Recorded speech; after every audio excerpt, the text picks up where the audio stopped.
大家好，我是马金虎. Bonjour à tous, je suis Ma Jinhu. Aujourd'hui, pour continuer avec les verbes adjectifs de la leçon sur les métiers, on a vu la dernière fois tuo, tuo, qui veut dire beaucoup, nombreux, et là on voit son contraire aujourd'hui qui est shao.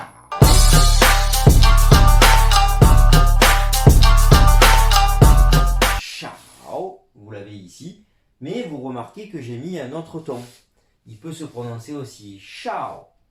Shao, quatrième ton, on verra dans quelles circonstances. Pour l'instant, shao, shao veut dire peu, peu nombreux. On va voir d'abord l'étymologie et ensuite on va voir un peu différents exemples et les deux utilisations selon le ton. Pourquoi il y a un troisième ton, pourquoi un quatrième, dans quelles expressions on va les retrouver. Alors déjà au niveau de l'étymologie, pas très compliqué comme tour. Vous avez ici, pour ceux qui ont un peu les bases au niveau des caractères, il ressemble énormément à celui-ci. Ici, il n'y a pas le crochet, mais ça ressemble à xiao. Xiao, troisième ton. Oui, c'est très ressemblant. Xiao, shao. Effectivement, là, ils ont voulu prendre un caractère qui ressemblait à xiao parce que c'est un homophone.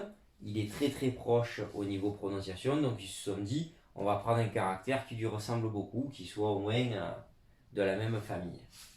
Donc, ici, ils ont enlevé le crochet. Ils ont pris pratiquement tout le caractère et ils y ont rajouté seulement un trait en diagonale. N'oubliez pas, il ne faut pas mettre le crochet, sinon c'est une petite faute d'écriture. D'où la ressemblance, donc j'ai dit au niveau de la prononciation, xiao et là c'est shao. Alors quand c'est au troisième ton, shao, shao, là ça veut dire peu nombreux, rare. Comme tuo et comme tous les autres verbes adjectifs, on rajoute souvent ren, ren, qui veut dire très.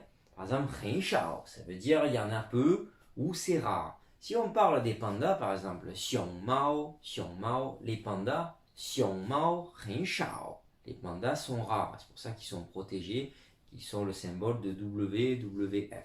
Ensuite, si moi je peux dire que dans certaines de mes classes, bien sûr, notamment en LVB, les langues vivantes 2, mes effectifs sont assez réduits, mes élèves sont peu nombreux. Donc je vais dire 我的学生很少，我的学生很少， mes élèves sont peu nombreux. Voilà pour l'utilisation. Ce qui est intéressant, c'est que si on prend tuo de ma vidéo précédente qui veut dire beaucoup, nombreux, et on met shao à côté, ça forme une question, un nouveau mot interrogatif. Tuo shao. Beaucoup, peu nombreux, beaucoup, peu, en fait, c'est la question qui veut dire combien ça coûte. Combien, en gros. Combien. Combien ceci, combien cela. Tuo shao. Yo tuo shao ge xuesheng. Il y a combien d'élèves. Je sais que vous entendez un petit mot, ge, on le verra plus tard, c'est un point de grammaire, mais je ne vous l'explique pas encore, mais si on dit yo tuo shao ge xuesheng, il y a combien d'élèves. Mais si vous rencontrez dans la rue un vendeur, vous voulez lui demander le prix, si vous dites simplement, faisant un peu ce geste qui est un peu universel, mais si vous montrez l'objet, vous dites tuo shao, ça veut dire combien ça coûte mot à mot, combien ça coûte par extension. Après, le combien ça coûte, c'est mieux de rajouter combien d'argent ils disent. Tuo shao qian, combien ça va me coûter d'argent. Mais déjà, tuo shao. Dans le contexte d'un achat, comprennent très bien pour dire combien ça coûte. Ensuite, si on voit un peu d'autres petites expressions, quand c'est au troisième ton, shao, je ne vais pas vous en apprendre beaucoup, une très intéressante parce que ça démontre un peu de la diversité ethnique en Chine. Je ferai une vidéo, un de ces quatre, sur les ethnies chinoises. Sachez qu'il y a 56 ethnies en Chine, mais dans les 56, il y en a une qui est très très très répandue, bien sûr, les Han. Les Han, 92% de la population, mais vous avez 55 minorités ethniques. Donc ils sont peu nombreux, entre guillemets, parce qu'il y a des ethnies quand même où ils sont plusieurs millions. Mais ils vont les appeler les minorités ethniques, mot à mot les ethnies qui sont en petit nombre.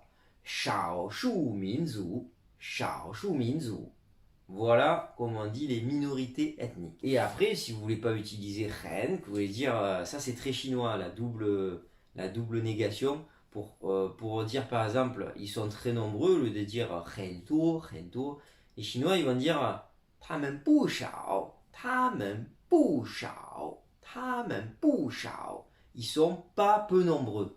Donc son contraire, c'est-à-dire, ouais, ils sont quand même, c'est un nombre conséquent, ils sont nombreux. Voilà, on met pou de la négation. Pour terminer, donc avec ce fameux shao quatrième ton, on peut le retrouver dans quelques expressions. Shao quatrième ton, ça veut dire juvénile, jeune. Donc il y a peu d'années. Vous voyez qu'il y a quand même l'expression, la signification peu nombreux. Par exemple, si on parle de jeunes, les jeunes en général, il y a plusieurs façons de le dire, mais on peut dire shaonian, shaonian. Vous voyez, je descends bien. Shaonian. Ils ont peu d'années. Donc ça, c'est les jeunes. Jeunes garçons, jeunes filles. On peut dire une jeune fille shaonu, shaonu, nu qui veut dire la femme, mais une femme qui a peu d'années. Donc une jeune fille. Et pour le garçon, on peut dire shaonan, shaonan, nan qui veut dire masculin. Sinon, comme j'ai dit, shaonian, shaonian, c'est pour les deux sexes. Et on termine avec un mot que tous les Français connaissent, Shaolin, Shaolin, les moines Shaolin. Si vous rajoutez si derrière, Shaolin si, Shaolin si, ça veut dire le monastère des moines Shaolin, le temple des moines Shaolin. Mot à mot, on pourrait traduire la forêt peu boisée. C'est un nom de lieu, bien sûr. Hein. Voilà, j'espère que ça vous a plu. Je vous donne rendez-vous pour d'autres vidéos. 谢谢，再见。À bientôt sur ma chaîne et n'oubliez pas de partager et de liker.